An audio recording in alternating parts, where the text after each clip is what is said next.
presenter. So I'll be presenting today. Fortunately, Erin is less ambulatory than would be desired. So over the past several decades, the college campuses in the United States have become increasingly more diverse. So we can see here in 2000, white students comprised about 71% of all college students. And then in 2015, right, that number had dropped to about 57.6. So despite this increase in diversity on college campuses, there remain significant concerns about the racial climate of campuses. Minority students continue to report that they feel at times like campus can be a hostile environment. The FBI reports that college campuses are actually the second most common place to see hate crimes occur. The most common just being a category just called a public street. Second, campuses in recent years, really, because most colleges have an official value for diversity and inclusion, we've seen racist speakers and racist organizations organize events on college campuses. I think there was one just last year at the University of Michigan. And lastly, students continue to report facing microaggressions or small everyday slights based on race and ethnicity. So given these concerns about campus climate, it makes sense that minority students might benefit from increased representation on campus. And indeed, a body of research has demonstrated that minority students at all levels, elementary, secondary, and college levels, often report higher self-esteem when they attend an educational setting with more students of the same racial background, right? And so what we describe those as more racially consonant settings. The research literature to date has basically just established this association, and few studies have sought to explain this empirically. And so our research question today is, can identity theory explain the association between racial consonants and self-esteem? So within social psychology generally and symbolic interaction specifically, understanding the self remains sort of the central thrust of the field. And so we can see here this definition of the self, an organized interactive system of thoughts and feelings, identities and motives that is born of self-reflexivity in language, people attribute to themselves, and that characterizes specific individuals. And in symbolic interaction, we conceive of the self as this reciprocal process between the knower, what's called the I, and the known, or the me. And so, given that people can know themselves and have a self-concept, that also implies that people can evaluate themselves. And the two most commonly studied aspects of self-evaluation are self-efficacy, and this is people's perceptions of themselves as either strong or weak, or you might say powerful or weak. So people high in self-efficacy believe that they have control over their own outcomes. And then self-esteem, which is rating the self on a continuum from good to bad. Importantly, the self is developed through what are called reflective appraisals. And so reflective appraisals are basically people's perceptions of how other people see them. Right, so my perception of how I think you perceive me is referred to as a reflected appraisal. And another core principle in social psychology is that people try to align their own views of themselves, their self-views, with the reflected appraisals they perceive from others. And all of these social interactions that lead to the self, or people's self-concepts, importantly, particularly in this case, occur within the context of social structural arrangements, right? It's within social structural context that we have opportunities to interact with others and develop our self-concepts. And so in this paper, we draw an identity theory, which is specifically a theory that was developed to link social structure and individual subjectivity. In identity theory, we just define identities as meanings attached to social groups or social roles, groups, and persons. And in this theory, the identities are really the concept that link the broader social structure to the way individuals experience themselves. In early research, sort of this link or social structure was really operationalized by a concept called commitment. And commitment is sort of the sense of belonging and attachment to others that you know in a social role. So a social role that's high on commitment is one in which a person values the relationships that they make and sustain within that role. And so, right, in order to give up that role and that role identity, you would lose those social relationships. And so when people have highly committed relationships, they're motivated to maintain the specific role identity. More recently, research in identity theory has kind of taken a step back and look at the broader structural precursors of commitment. And so sort of saying we can look even broader at social structural arrangements that then shape this concept of commitment. And it's generally differentiated into these three different levels of social structure. So large social structures are sort of the structured relationships between people of different social classes, races, genders, that are kind of fundamental organizing principles of society and that are really kind of, touchstone concept within sociology. And there's, I don't think I have it right in front of me, but clear evidence that even at the broadest level, these patterns shape social interactions. I have it in the paper, but I think the statistic was only 1 out of 10 Americans would answer a question to say they had a good friend of a different racial background, right? So society is segregated at the structural level, which leads to segregation in interpersonal relationships. Secondly, we have intermediate social structures. And so these are more localized networks of social relationships in which people interact. And the example we'll be using today is a university.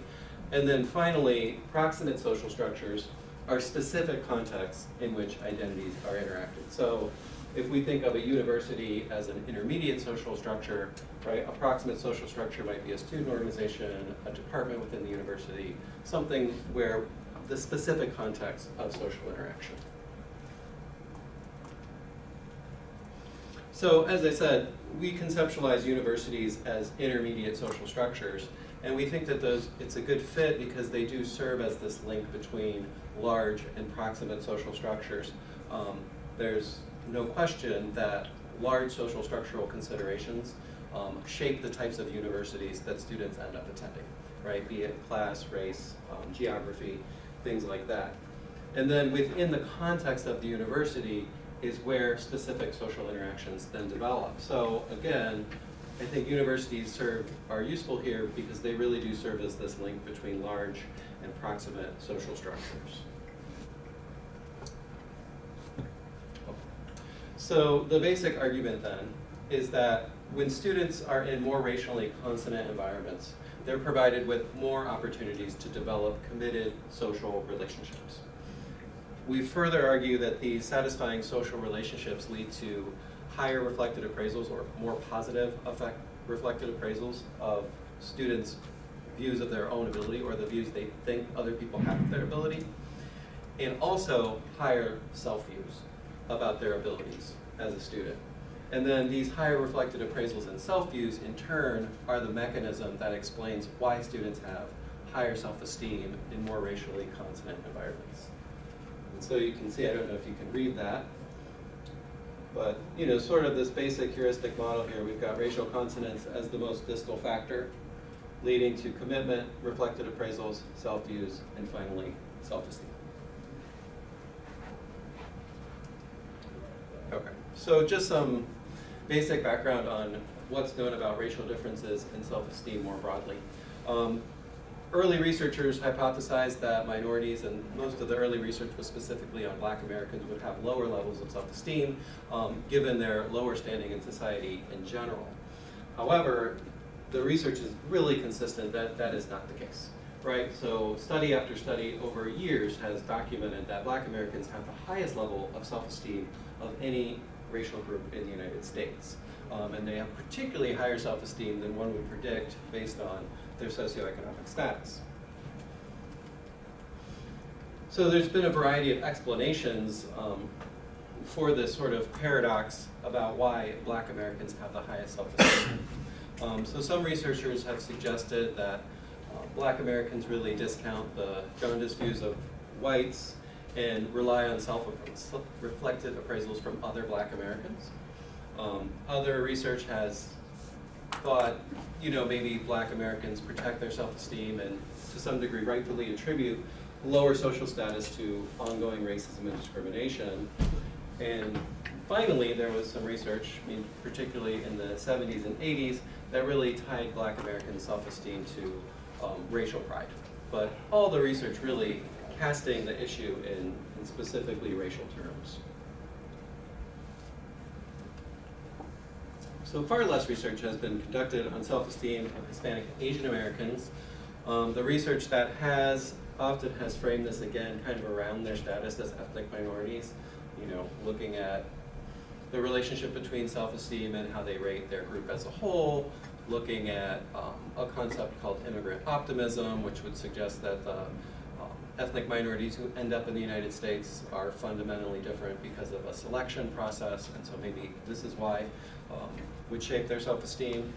And generally speaking, evidence would suggest that they have lower self-esteem than Black and white. So we see Black Americans having the highest levels of self-esteem, whites second, and then other groups a little bit lower than those two.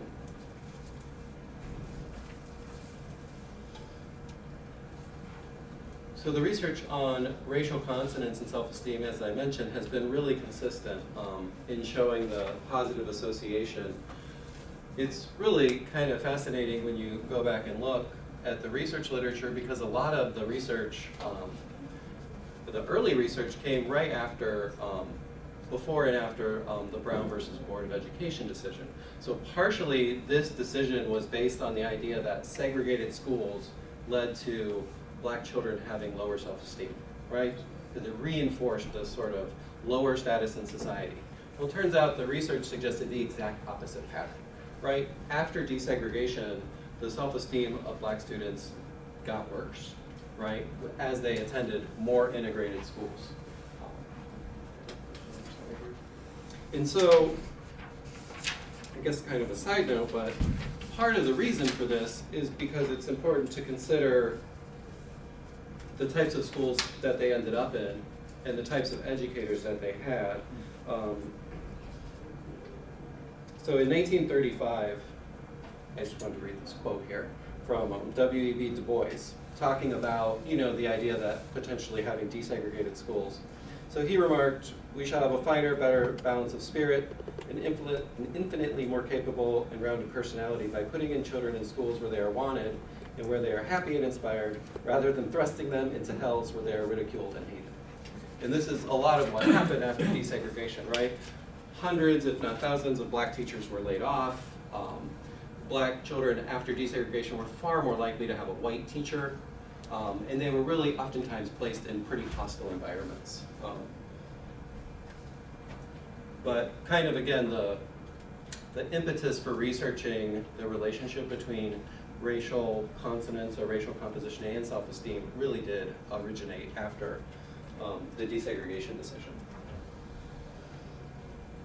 So again, recent research, there's dozens of studies, has basically corroborated this pattern using a variety of methods, samples at different levels. As I said, elementary school, high school, college, typically shows the same pattern, but very few studies have actually sought to explain why does this occur. Why is it that there is this predictable difference in self-esteem? And so for instance, Gary Oates, one of the really relatively few studies that looks at college, had suggested these potential mechanisms of relations with peers, treatment by faculty, and healthy or reflective appraisals, but as characteristic, right, doesn't have the data to test those explanations. And so that's what we're going to present now. That was the wrong button.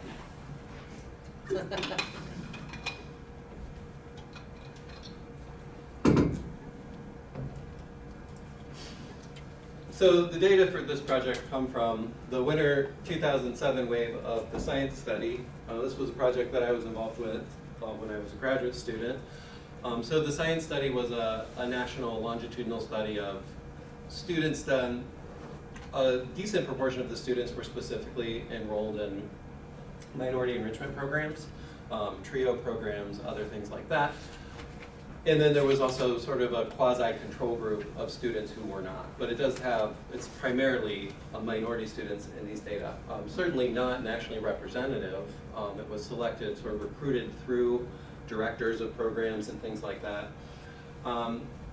We could talk more about the data if anyone's interested, but for this project, we ended up with 863 Black, Hispanic, and Asian students that had valid data on all items. And also, they had to attend a school that had data in the IPEDS, the Integrated Post-Secondary Educational Data System. So this is where all the universities have to report their data to the federal government, right? They have to report their enrollment, their admissions, the racial makeup of their faculty, of their students, student ratio, graduation rate, all that stuff. All this required reporting from the university is publicly available in this IPEDS database.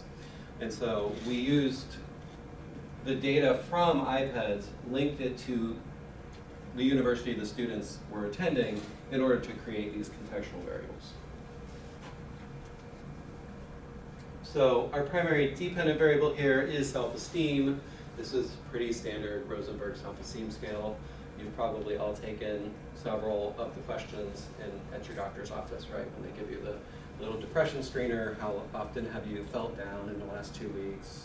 Have you felt like you couldn't get going, lost interest in things you usually like? These types of questions.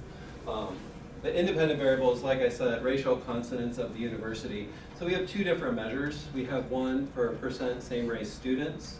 So again, if you were a Hispanic student, your value on that is the percentage of other students at your university who are Hispanic. Similar for Black and Asian students. We can see here, and one of the fascinating things that I learned doing this research is just how segregated colleges are. So the relationship between the percentage same race students and faculty is 0.769, quite high, right? So universities that have a lot of minority students also have a lot of minority faculty. Our mediators, commitment to students and faculty, those are two separate items. We have one for commitment to students, one for commitment to faculty.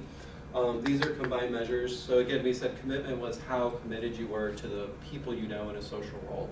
And so in this case, the questions for students, for instance, are things like, how much would you miss other students if you couldn't interact with them? How often do you interact with other students? How much do you enjoy interacting with other students? Those types of questions. In the exact same parallel items for faculty. Reflected appraisals, again, this is people's views of how others see them. So they were asked, how do you think your family, coworkers, friends, and girlfriend or boyfriend rate you as a student? And then self-view is that same question, but ask about yourself. How do you rate yourself as a student? Control variables. Just a few control variables. So we have variables for Black, Hispanic, GPA, graduate student, and gender. So to perform the analysis, we used M+. So M+ has the ability to adjust the standard errors for the clustered data, because we do have students clustered within, I don't think I mentioned, I think it was 400 universities. It provides significance tests for our indirect effects, and also allows us to use full information maximum likelihood for the item level missing. All right, so the results. So we've got 4 models here, and although it's tabled like this, in M+, it's all estimated simultaneously. And so in the first model, we use faculty racial consonants to predict faculty commitment, right? And we can see here a significant moderate association between those two items, right?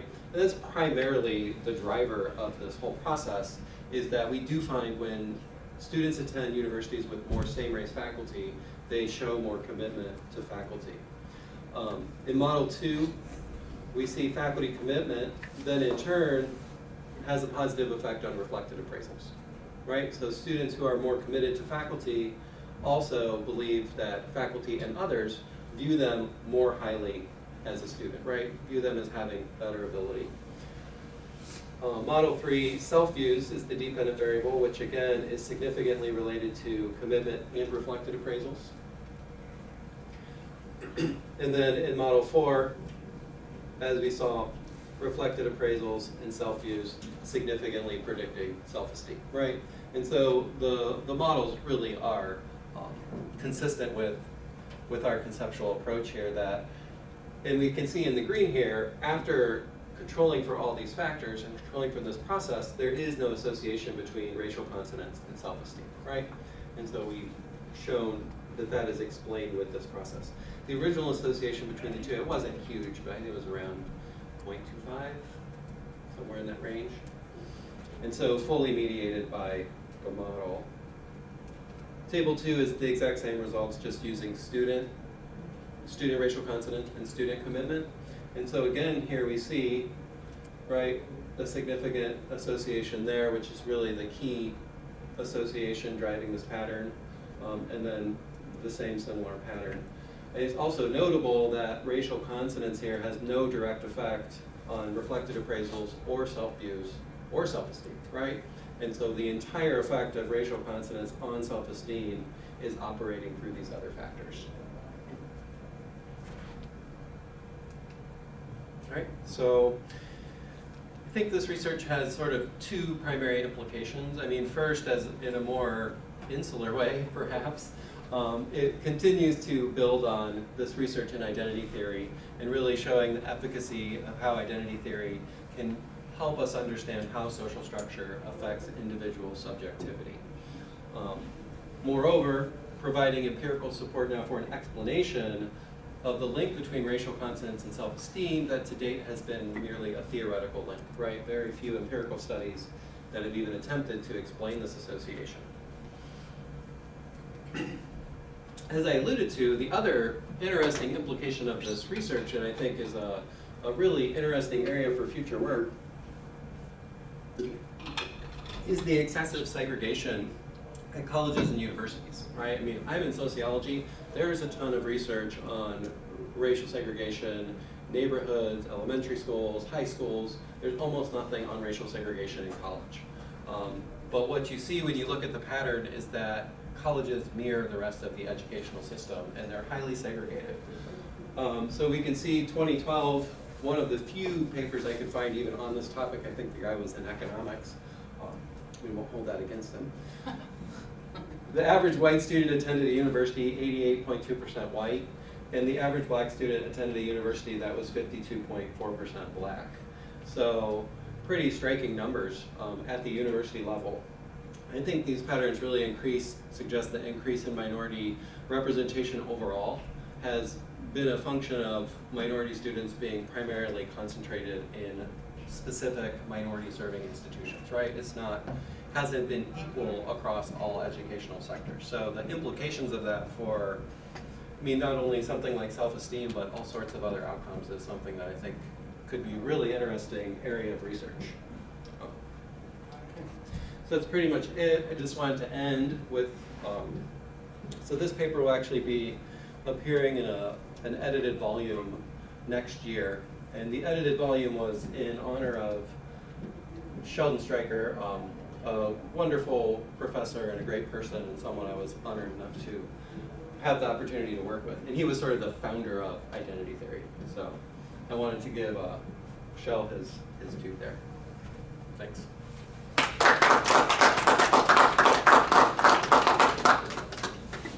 Well, David's left a lot of time for questions and comments.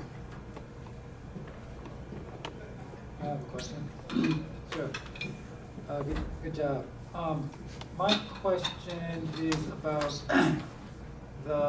your identity variables are commitment and reflected appraisals. Yeah. And that was the part. I mean, the analysis worked the way that they should, but I was wondering if that is identity. I mean, when I thought about identity, when I wrote down the types of questions that I would think about as identity variables, would be, do you feel close to people of your group? Or, let's say, do you have a high positive evaluation of people in your group? And then another question is kind of a consciousness question, is do you feel what happens to people in your group would have an impact on you? And so when I thought about identity, I thought about those types of questions. So the first question is basically in there, but instead of, right, they're not racial identity questions, Right. They're related to the student identity. Right, so it's how close do you feel to other students? Okay. How close do you feel to faculty? Those are the commitment questions. Alright. But you're saying that the more, if you're a black student, the more black students and faculty on campus should make you feel closer to other students. as a In whole. general, Okay. yeah. Alright. I guess that makes sense. Yeah, I mean, ideally, you would have a Right. measure of how many students of the same race or ethnicity the student would like nominate as good friend, but, Right. you know, wasn't in there. Right. I mean, This it works certainly though. wasn't the topic too, that the data was collected to study. Right. And I think the other thing to consider is, right, I mean, you got students coming to college, you know, let's just say traditional situation, 18-year-old, I mean, no offense to anybody, but, you know, not completely a mature adult. A lot of students came from segregated backgrounds, segregated high schools, right? We already know that among Americans as a whole, interracial friendship is uncommon. So it would seemingly follow that, you know, students are coming to a campus with very few students of their same background might be struggling to find, you know, sort of social relationships. Okay. And the second one, the reflective appraisals question, looks at your perception of how other people see you. Mm-hmm. That's identity as well? Mm-hmm. That would be? Yeah, totally standard. David, what specific recommendations would you give to, say, administrators and faculty working at Wayne as a result of your research? How does I had an answer until you said working at Wayne, you know.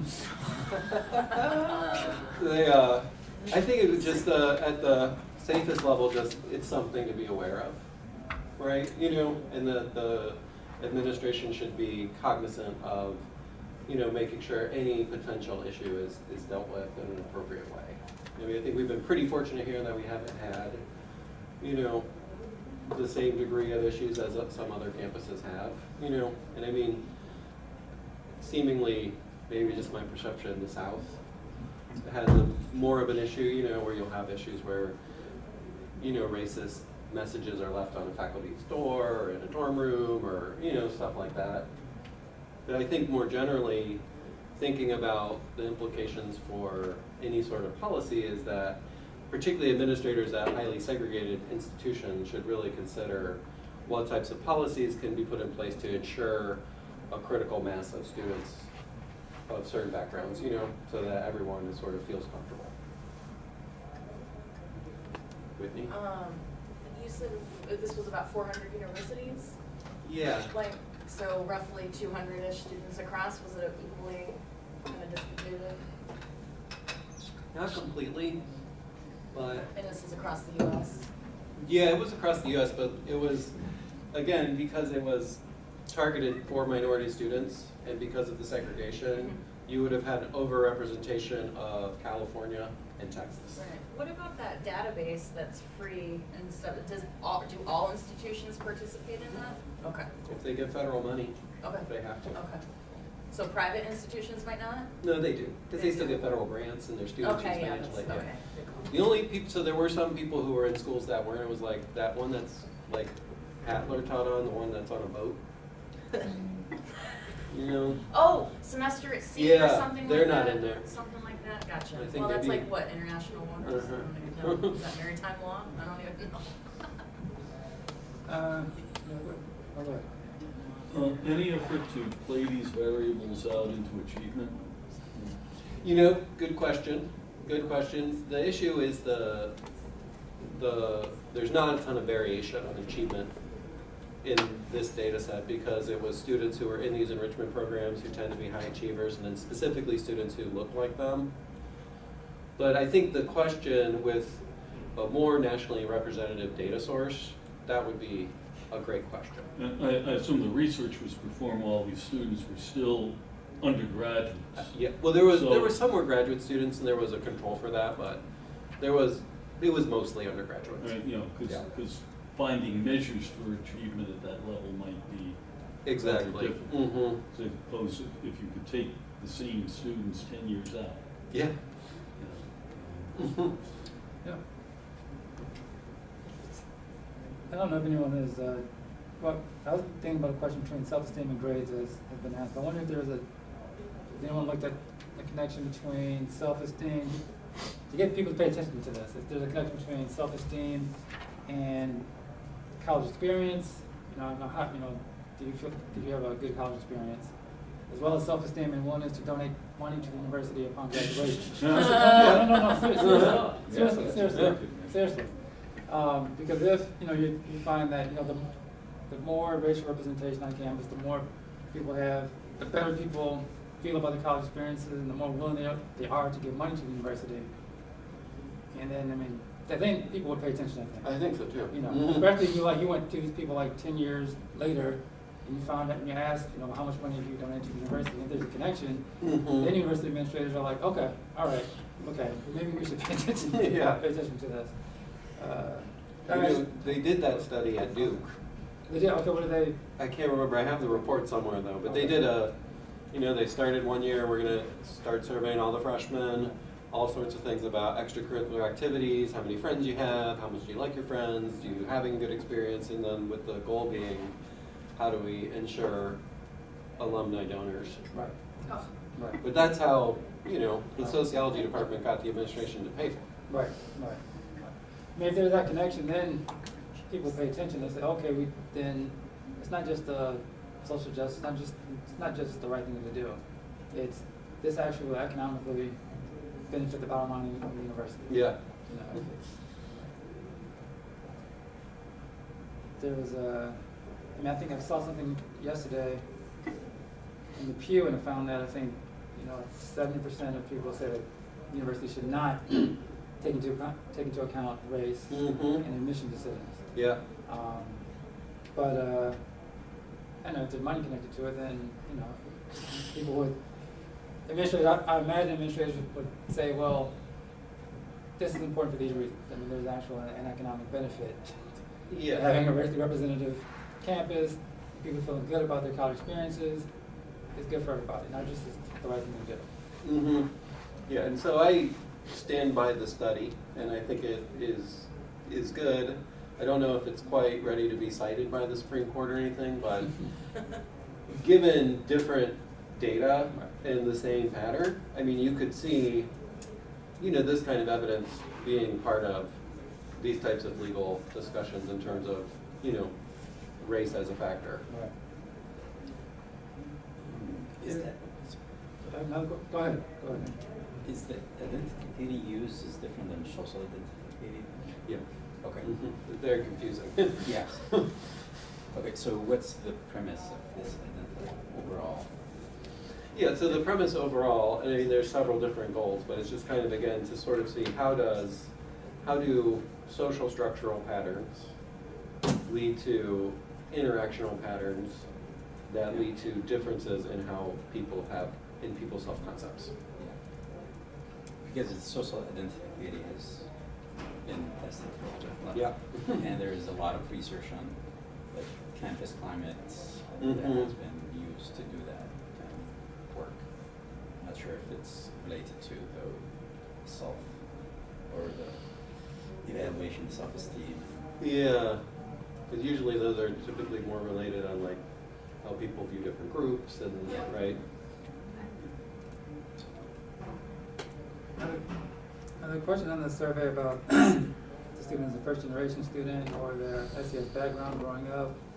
What's that the question? Yeah, there are some. Those were added later, so they might have been after 2007. Oh, okay, so not the data that you used then. Yeah. Got it, okay.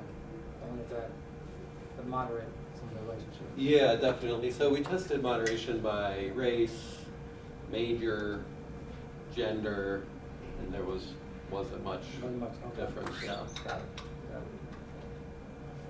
That's good.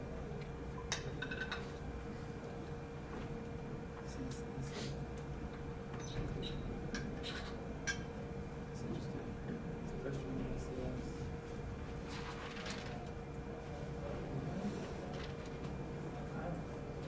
Last thing then. All right.